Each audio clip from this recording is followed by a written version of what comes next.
Bom dia! Hoje, 30 de maio de 2024, eu, Paulo Randal, quero trazer para você um caso que eu atendi e é um caso que precisa de muito carinho, muita compaixão, como diversos outros casos muito semelhantes, mas eu estive com uma viagem e fui chamado para ajudar uma moça na Bahia que estava determinada pela médica dela que ela não teria muito tempo de vida e estava com um problema no cérebro, um tumor, e isso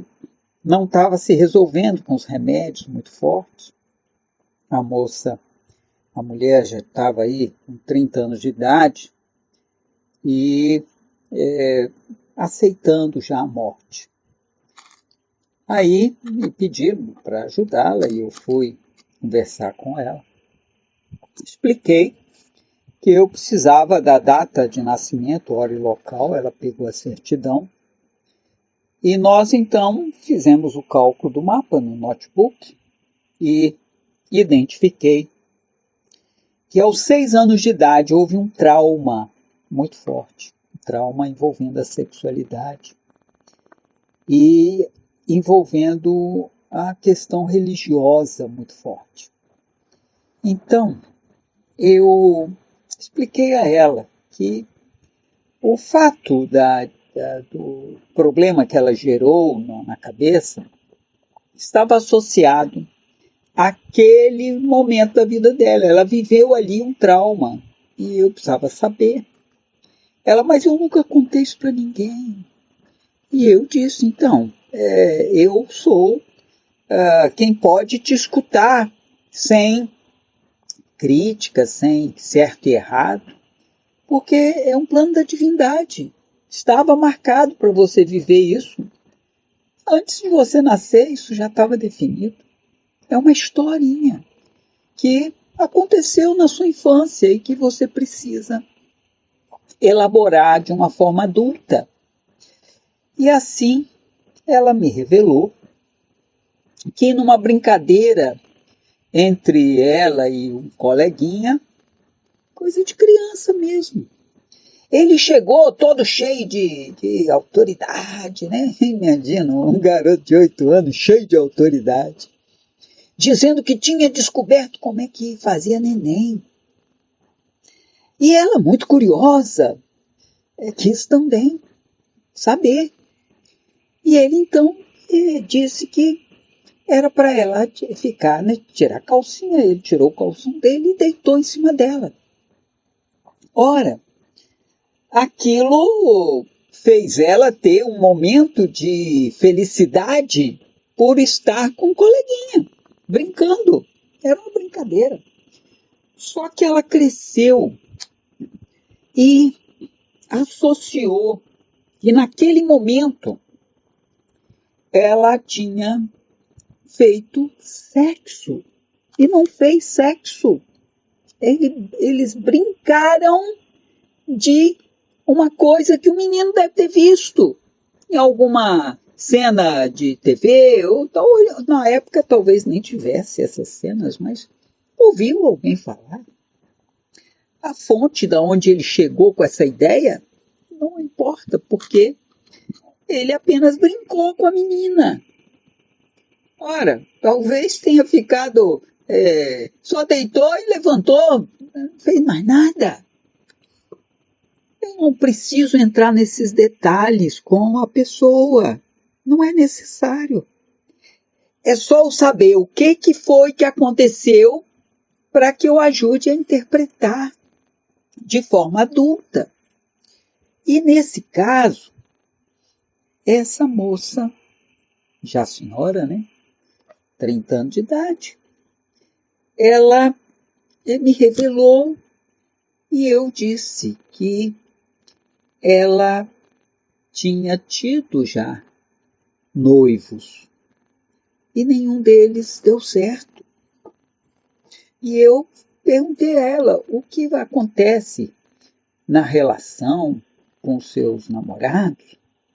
É que eles querem, eles já são adultos, né? Você namora, você já é uma mulher de 30 anos, você arranja um namorado hoje, o namorado já tem uma vida sexual. E aí ela disse que ela nunca deixou chegar perto. Então, eu perguntei a ela, você tem medo que eles descubram que você não é virgem? Ela, nossa, é isso mesmo, eu tenho medo deles descobrirem. Uma pessoa muito religiosa, uma família muito religiosa.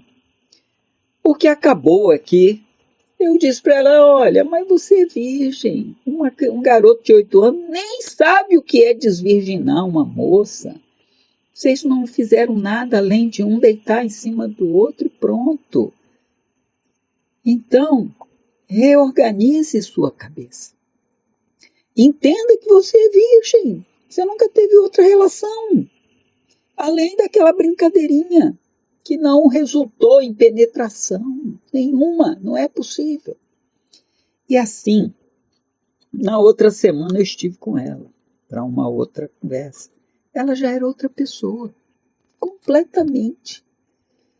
E assim, eu fui acompanhando o caso à distância, porque eu não podia, né, estar lá, eu estava de passagem pela Bahia.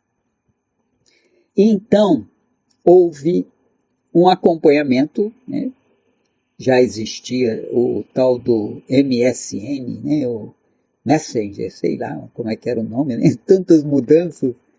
O fato é que eu acompanhei por um tempo, orientava, e com 2 meses ela foi fazer os exames e não tinha mais tumor no cérebro, não tinha mais problema na cabeça. E ela já estava iniciando um namoro, ela estava construindo uma nova vida. Todo aquele medo que ela tinha de ser descoberto, que ela não era mais virgem, um pecado, se esgotou ali naquela conversa. Ao saber que, opa, isso aí não faz sentido. Você guardou isso na sua cabeça. Então, por tantos anos, né, ela guardou e ficava remoendo isso dentro da cabeça dela como uma culpa, como um pecado.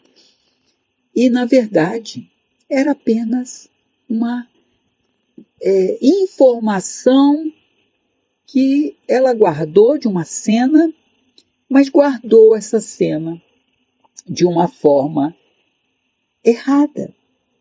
E o cérebro dela ficou pensando naquilo, criando aquele monstro dentro dela, né? A doença, porque ela não conseguia ser feliz, não conseguia, ela tinha o desejo de viver a vida sexual, namorar, direito, casar, mas não conseguia, porque ela tinha medo de descobrirem que ela era uma pecadora desde pequenininha. Então, com esse caso, eu quero ver se eu consigo ajudar você a compreender suas cenas infantis. São tantas cenas que atrapalham a vida da gente. Às vezes o pai que fala para uma criança que é assim, médico é tudo ladrão, cobram caro. Aí o filho um dia se torna médico e não consegue cobrar, não consegue. E não consegue por quê? Porque se ele cobrar, ele é ladrão. E aí ele fica com dificuldade econômica, financeira.